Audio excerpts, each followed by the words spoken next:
तो हेलो दोस्तों, आप सभी का स्वागत है। दोस्तों आज का अपना टॉपिक है वो है फाववाद। इससे पहले के वीडियो में हमने नवशास्त्रीयतावाद, यथार्थवाद, जो रोमांसवाद है और प्रभाववाद, नव प्रभाववाद, उत्तर प्रभाव, सारे टॉपिक को वीडियो को जो क्लियर कर लिया है। आज का जो अपना टॉपिक है वो फाववाद को लेकर है और मैं आपको इस चीज का विश्वास दिलाता हूं कि जो इस वीडियो में आपको फाववाद से रिलेटेड हर जो क्वेश्चन है, जो कंफ्यूजन है, वो सारे दूर हो जाएंगे। क्योंकि हमें चीजों को रटना नहीं है, हमें समझना है। एक बार आप समझ लिए तो फैक्ट जो है वो ऑटोमेटिक आपको सबको याद हो जाएंगे। तो आओ सबसे पहले अपन फाववाद को समझ लेते कि फाववाद है क्या। दोस्तों जो उत्तर प्रभाववाद के जो कलाकार थे वो क्या कर रहे थे, जो 19वीं सदी की अंत में क्या कर रहे थे, अपनी अपनी पर्सनल एग्जीबिशन कर रहे थे। वो अपनी अपनी प्रदर्शनियां कर रहे थे, चित्रों की प्रदर्शनियां कर रहे थे।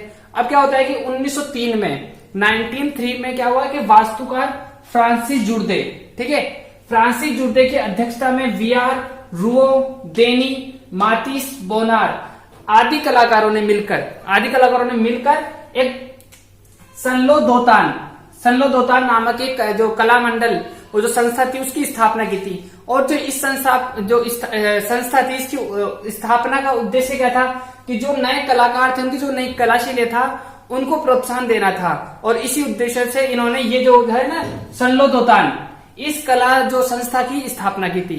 अब क्या होता है कि 1905 में इसकी स्थापना के 2 वर्ष बाद में अब यहाँ पे क्या होगा कि बड़े बड़े आर्टिस्टों की प्रदर्शनी भी हुई थी, उस समय हो रही थी अकेले अकेले की, ठीक है। 1905 में क्या हुआ, मातिस थे, है ना, मातिस के नेतृत्व में नए कलाकार मंडल थे, उनके, है ना, नए कलाकारों ने अपने चित्रों की प्रदर्शनी की। मतलब 1905 में मातिस के नेतृत्व में नए कलाकार मंडलों के जो कलाकार थे उनकी एक प्रदर्शनी हुई। और इस प्रदर्शनी में क्या हुआ था कि जो बीच में जो प्रदर्शनी कक्ष था उसके बीच में जो 14वीं सेंचुरी के एक मूर्तिकार थे मार्कवे, ठीक है, मार्कवे थे, उनकी बनाई हुई एक मूर्ति थी। छोटे बच्चे का सिर था, सिर की मूर्ति थी, वो यहाँ पे इन पेंटिंगों के बीच में रखी हुई थी। और जो इन कलाकारों ने जो पेंटिंगें बनाई थी वो काफी चमकीली और काफी अलग दिख रही थी। और जो इस मूर्ति को देखकर वहां एक कला समीक्षक आए हुए थे जिनका नाम था वोक्सेल, ठीक है, वोक्सेल आए हुए थे। अब इन्होंने इस मूर्ति को इन पेंटिंगों के बीच में देखकर कहा कि जंगली जानवरों के बीच दोनातेलो, जो दोनातेलो थे वो प्राचीन बहुत अच्छे मूर्तिकार थे। और इन्होंने जंगली जानवर, इनकी पेंटिंगों को कहा, जो ये पेंटिंगें लगी हुई थी प्रदर्शनी में, इस पेंटिंग को कहा कि जंगली जानवरों के बीच दोनातेलो। और इस आलोचना इन्होंने किस में की थी, एक पत्रिका थी जीला ब्ला नामक पत्रिका में इन सभी चित्रकारों की फाव जो नाम था उससे इन सभी की आलोचना की थी। वहीं से इन चित्रकारों का नाम क्या पड़ा, फाववाद पड़ गया इन चित्रकारों का नाम। तो वहीं से आलोचना स्टार्ट हुई थी और वहीं से इनका नाम फाववाद पड़ा। हर वाद की तरह इनकी भी काफी आलोचना थी स्टार्टिंग में। अब देखो देख लेते हैं कि ना फाववाद चित्रकारों के प्रमुख विषय क्या थे। जो ये सब्जेक्ट चुनते थे वो एक तो समुद्री किनारों, ठीक है, सार्वजनिक स्थानों, समारोह और पर्यटन स्थल के जो दृश्य थे, ये इनके प्रमुख विषय थे फाववादी चित्रकारों के, ठीक है। अब ये सभी इनकी एक विशेषता ये थे कि ये जो सभी चित्रकार थे वे साहित्य, नाटक, काव्य में किसी प्रकार की रुचि नहीं रखते थे, ना ही किसी से मित्रता रखते थे, ना ही साहित्यकार से, ना ही नाटककार से, किसी भी तरह से। तो इन सभी की इन चीजों में बिल्कुल भी रुचि नहीं थी। और एक फाववाद की कोई विशेष, अब एक चीज और है कि फाववाद की कोई विशेष शैली थी, या ना तो कोई विशेष शैली थी, ना ही कोई इनका पूर्व नियोजित कोई सिद्धांत था। जैसे बाकी प्रभाववाद, उत्तर प्रभाववादी सिद्धांत थे, वैसे ना कोई इसका सिद्धांत था, ना कोई विशेष शैली थी। ये भी सिर्फ एक था कि अंतर्राष्ट्रीय दृष्टिकोण तक नए विचार वाले कलाकार थे जो अपने अपने हिसाब से अपने अपने कलाकार निर्माण कर रहे थे, ठीक है। अब फाववादी चित्रकारों की क्या थे कि देखो, फाववादी चित्रकारों का उद्देश्य क्या था। जो फाववादी चित्रकार का उद्देश्य था कि आकारों को अधिक से अधिक सरल रूप देकर, आकारों को अधिक से अधिक सरल रूप, उनमें ज्यादा कोई रियलिस्टिक नहीं, ना कोई इतना ज्यादा डिटेल से वर्क नहीं, सिर्फ आकार थे जो शेप थी उनको अधिक से अधिक सरल रूप देकर शुद्ध चमकीले, बिना मिक्स किए हुए शुद्ध चमकीले रंगों द्वारा, है ना, चित्रण करना, अपने भावनाओं की जो स्थापना करना, चित्रण करना, ये सभी क्या थे कि इन फाववादी चित्रकारों के उद्देश्य थे। फाववाद पर अब देखो, फाववाद की प्रेरणा किससे मिली थी फाववाद को, वो जो गोगवे थे, गोगवे की जो प्रतीकात्मक जो शैली थी चित्रों की, वो उनसे प्रभाव पड़ा, फाववादी चित्रकार का भी प्रभाव हुए थे। इसके अलावा वान गो की आत्मिक जो चित्र शैली थी उससे काफी इनको प्रभाव मिला था या प्रेरणा मिली थी, ठीक है। अब फाववाद की जो प्रथम प्रदर्शनी हुई थी 1905 में हुई थी। एक चीज याद रखना, जो फाववाद की जो प्रथम प्रदर्शनी कब हुई थी? 1905 में हुई थी, ठीक है। तथा फाववाद की दूसरी प्रदर्शनी हुई थी 1906 में, और 1907 तक तो फाववाद पूरी तरह से समाप्ति हो चुका था। और 1908 तक क्या करते, जो कलाकार थे फाववाद के, वो अपनी अपनी एकल प्रदर्शनी करने लग गए थे। तो 1905 में प्रथम प्रदर्शनी हुई, 1906 में फाववाद की दूसरी प्रदर्शनी हुई। अब फाववाद का जब प्रभाव देखो, फ्रांस में फाववाद स्टार्ट हुआ था, वहां पर तो जल्दी स्टार्ट हुआ और जल्दी इनका खत्म हो गया था इनका काम, ठीक है। लेकिन फाववाद के अलावा जो सबसे अधिक जो प्रभाव वो जर्मनी की कला पर पड़ा था, ठीक है। कौन सी किस देश की कला पर पड़ा? जर्मनी की कला पर इनका सबसे अधिक प्रभाव पड़ा। जर्मनी में ड्रेसडेन, जो ड्रेसडेन था नामक जगह थी, वहां पर एक डी ब्रूक नाम से कलाकार मंडल की स्थापना की गई थी। जो कहां पर? जर्मनी में ड्रेसडेन में डी ब्रूक नाम से कलाकार मंडल की स्थापना की थी, जिसके नेता थे कृष्णेर। ये जरूर दोस्तों याद रखना कि डी ब्रूक क्या है, अगर क्वेश्चन आ जाए तो कलाकार मंडल है, कला मंडल है, जिसके नेता कौन थे?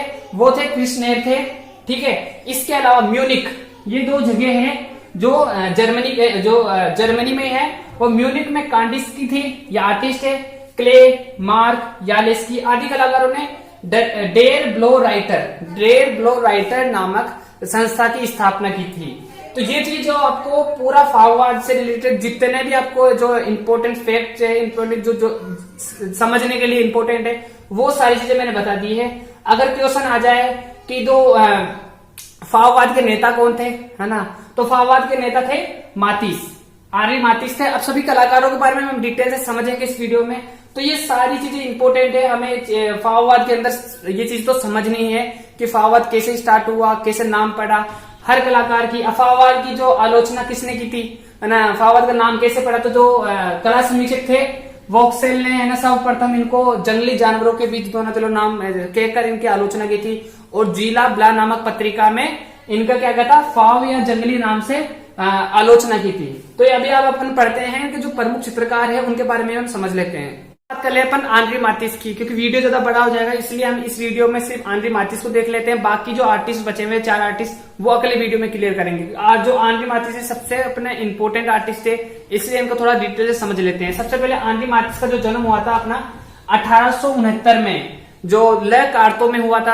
आरंभ में चित्रकला के प्रति कोई रुचि नहीं थी, लेकिन एक बार जो किसी बीमारी से ग्रस्त होने के कारण अस्पताल में भर्ती होना पड़ा, और वहीं अपनी पास में एक किसी व्यक्ति को मनोरंजन के लिए चित्र बनाते वक्त इनको भी चित्र बनाने की इच्छा जागृत हुई, और आरंभ में सिर्फ मनोरंजन के लिए चित्र स्टार्ट किया। बाद में चित्रकला की शिक्षा के लिए कई संस्थाओं में गए, लेकिन निराशा मिली, और जो एकोल द बाजार के जो अध्यापक थे, जो संस्था के अध्यापक थे मोरो, इनकी चित्रशाला में इन्होंने कला शिक्षा प्राप्त की आरंभिक। 1901 में सर्लो द आंद्रे पांडा में अपने चित्र प्रदर्शित किए, और 1903 से सर्लो दोतान में अपने चित्र जो प्रदर्शित करते रहे, और 1904 में इन्होंने पहली अपनी एकल प्रदर्शनी आयोजित की थी। और 1905 में सिन्याक जो थे वो जो नव प्रभाववाद के चित्रकार थे, उनके प्रभाव में भी आए, और उन्होंने बिंदुवादी पद्धति में एक चित्र बनाया था जिसका नाम था विलास। काफी परिचित चित्र है जो इन्होंने बिंदुवादी पद्धति में बनाया था, लेकिन बाद में इन्होंने वापस अपने टेक्निक अपनी शैली में आई है। और फाव पद्धति का जो फाववादी इनका जो प्रथम चित्र है वो है हरिपट्टी। हरिपट्टी इनका दोस्तों बहुत प्रसिद्ध चित्र है। इन्होंने चित्र में ये क्या किया है, एक चेहरा बनाया, चेहरे के बीच में हरी पट्टी अंकित की है बीच में, और 2 पार्ट में डिवाइड किया है पूरे चेहरे को। तो काफी प्रसिद्ध चित्र है हरिपट्टी, ये इनका याद रखना। और जो इनका प्रथम फाववादी जो दृष्टिकोण है, उस जो शैली है, उसमें इन्होंने ये चित्र चित्रित किया है। 1906 में इनकी दूसरी एकल प्रदर्शनी हुई थी। 1904 में प्रथम एकल प्रदर्शनी, 1906 में दूसरी एकल प्रदर्शनी जो प्रदर्शित इन्होंने की थी। 1908 में इन्होंने क्या किया था, ले ग्रांड रिव्यू एक पत्रिका थी, उसमें इन्होंने चित्रकार के स्मरण पत्र, जो चित्रकार के स्मरण पत्र नाम से एक शीर्षक लेख प्रकाशित किया, जिसमें इन्होंने फाववादी जो दृष्टिकोण था उसके बारे में बताया था इन्होंने। तो 1908 में क्या था, और इसका नाम क्या था, चित्रकार के स्मरण पत्र। और ये जो पत्रिका थी वो थी ल ग्रांड रिव्यू पत्रिका में इन्होंने ये जो स्मरण पत्र प्रकाशित किया था। और इन्होंने जो मातिस थे उन्होंने मूर्ति कला में बहुत कार्य किया था। इनका एक जो प्रसिद्ध मूर्ति शिल्प है वो गुलाम नामक शीर्षक से मूर्ति शिल्प है, जो उनका प्रसिद्ध मूर्ति शिल्प माना जाता है। अब एक चीज देख लेते हैं, इनकी जो सबसे प्रमुख जो चित्र जो पेंटिंग्स है वो देख लेते हैं। एक है इनकी पेंटिंग कछुआ व 3 स्नान मग्नाएं। जो इन्होंने ये जो चित्र बनाया है कछुआ व 3 स्नान मग्नाएं, वो सेजान के चित्र था ना, स्नान मग्नायक युवतियां, उनसे प्रभावित होकर बनाया था। एक बनाया था इन्होंने जीवन का आनंद, जॉय ऑफ लाइफ, तो ये भी इनका इंपॉर्टेंट चित्र है। और तीसरा हरिपट्टी, जिसके बारे में हम पढ़ चुके, ये तो इनके सबसे फेमस पेंटिंग है, ये तो आपको हमेशा याद ही रखनी है इसके बारे में। 1925 में 1925 में जब ये फेमस हो गए थे, तो फ्रांस की राष्ट्रीय जो सरकार थी, फ्रांस की सरकार ने इनको राष्ट्रीय पुरस्कार से सम्मानित किया था। 1927 में पीटर्सबर्ग की अंतर्राष्ट्रीय प्रदर्शनी में इनको प्रथम पुरस्कार मिला था। इसके अलावा 1910 से 1920 का काल रहा था ना इनका, जो काफी प्रसिद्ध काल रहा था, इसमें इन्होंने काफी चित्र बनाए थे, जिसके अंदर एक चित्र था लाल चित्रकला का कक्ष। जो लाल चित्रकला कक्ष, ये एक इनका प्रसिद्ध चित्र है जो 1910 से 1920 के काल का है। इसके अलावा पियानो वादन को अभ्यास, ये इनका अन्य प्रसिद्ध चित्र माना जाता है। इसके अलावा एक सफेद पर, ये जो दोस्तों जो पेंटिंग्स के नाम है, ये जरूर याद रखना आप, ये तो इनसे रिलेटेड क्वेश्चन आते ही हैं कि हरिपट्टी नामक किस चित्रकार का चित्र है, तो ये बाकी क्वेश्चन तो आपको याद रखने हैं। और 1952 में इन्हें ला कार्तो में मातिस संग्रहालय की स्थापना हुई थी 1952 में। 1954 में इनका जो निधन हो गया था, स्वर्गवास हो गया था। लेकिन इसके अंदर सबसे इंपॉर्टेंट चीज क्या है, एक तो हमें हरिपट्टी, ये इनका बहुत फेमस पेंटिंग है। एक विलास, जो इनकी फेमस पेंटिंग है। कछुआ व 3 स्नान मग्नाएं, ये भी इनकी फेमस पेंटिंग है। इनके बारे में हमें इनके बारे में जो ये चीज को ध्यान रखना ही है। इसके अलावा लाल चित्रकला का कक्ष, पियानो वादन के अभ्यास, ये सभी इनके फेमस पेंटिंग है। और बाकी आर्टिस्टों के बारे में हम जो वीडियो अभी सेकंड पार्ट लेके आएंगे, उसके अंदर बाकी जो आर्टिस्टों के बारे में चर्चा करेंगे और उनको डिटेल से देखने की कोशिश करेंगे। और उम्मीद करता हूं दोस्तों जो ये वीडियो है आपको काफी पसंद आया होगा, और अगर आपको अच्छा लगे तो प्लीज लाइक करें और चैनल को जरूर सब्सक्राइब करें। हम जो आधुनिक चित्रकला से रिलेटेड हर प्रकार का जो आपके अपने एग्जाम के लिए इंपॉर्टेंट होगा, वो टॉपिक हर प्रकार का लेकर आएंगे, हर चीज लेकर आएंगे।